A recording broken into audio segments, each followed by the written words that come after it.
Hello, good day everyone.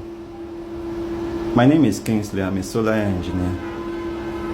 I would like to kind of show a practical difference between two types of controllers which some of us know. We know that we have the PWM controller and we have the mppt controller. But sometimes people don't tend to understand why they should go for what kind of controller they need to go for. Now, we have this practical setup. I'm going to be showing you how it works.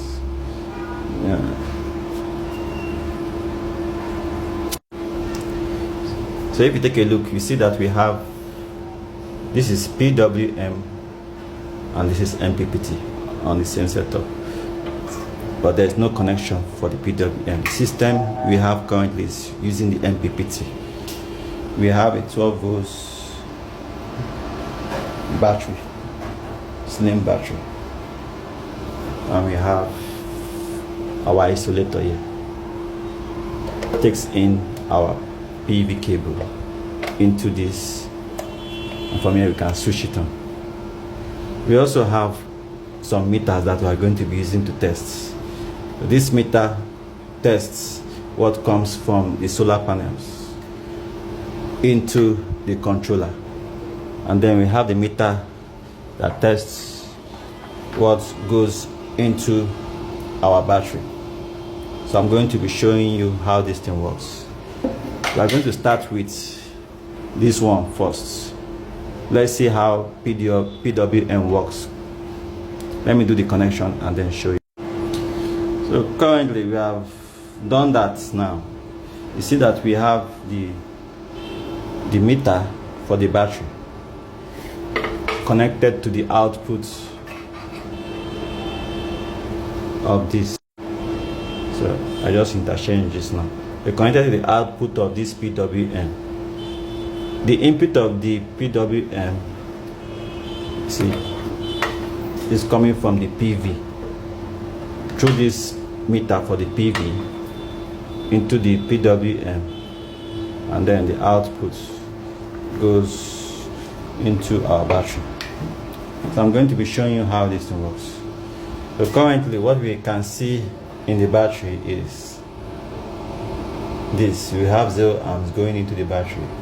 The battery is measuring 12.46 volts and we have 0 watts. What is coming from the PV?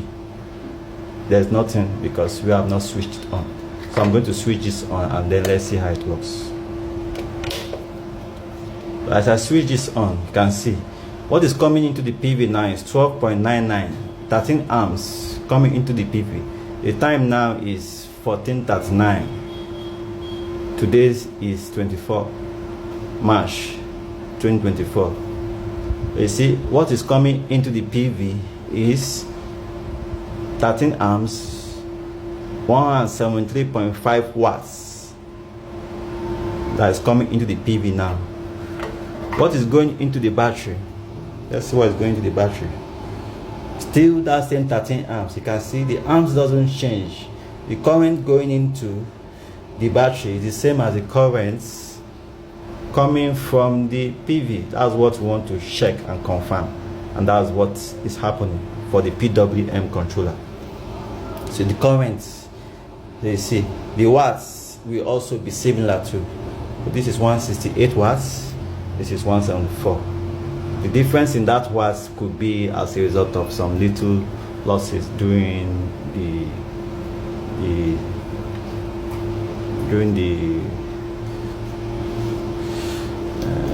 transfer of energy. Now you can see the current from PWM, whatever is coming from the PV to the PWM, the current is the same with whatever is going out.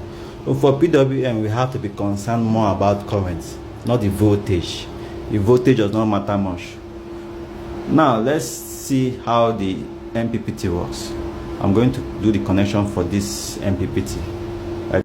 So we now have for the mppt.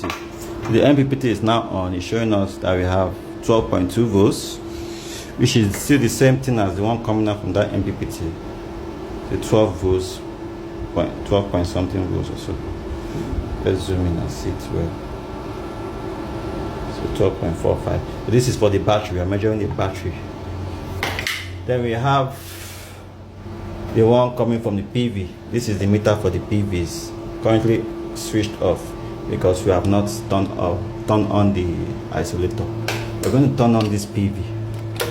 As I turn on the PV, let's see what happens. Can you see 290?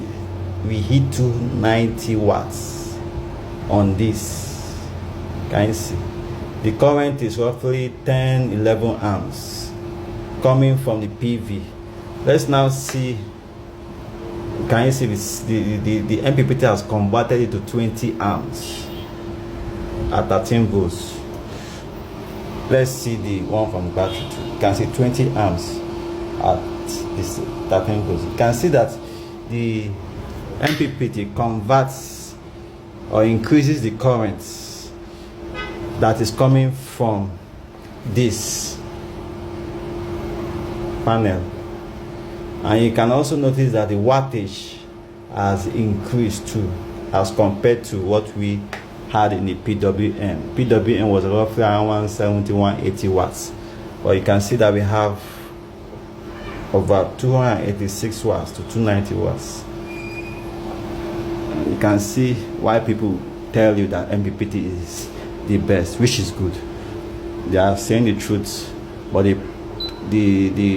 there are some disadvantages. The disadvantage is that this is more expensive. This is roughly 8 times the cost of this. So if I just want a small 12 volt setup, I don't need to spend that much to get an mppt.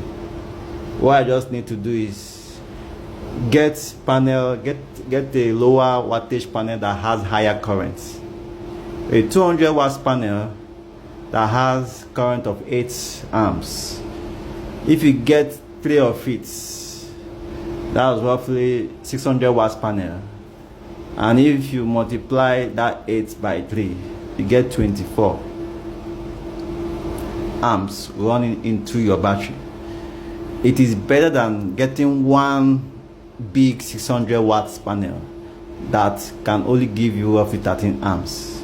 For mppt, there's no much problem, but for this PWM, we are more concerned about the current on the panel or the current from your solar array, because the more the current, the better it is. If you use a bigger panel with smaller current, this will not really give you a good job because it doesn't care about your voltage. Just ensure that the voltage of the panel is bigger than the voltage of the battery. But as for the operation, it cares more about the current. Whatever current that comes from a panel is what is sent into your battery. So ensure that you build your solar array to have more current coming in. But you know, the disadvantage is that you need a bigger, thicker wire because current generates more heat. So 6 mm upwards is okay. Yeah, thank you.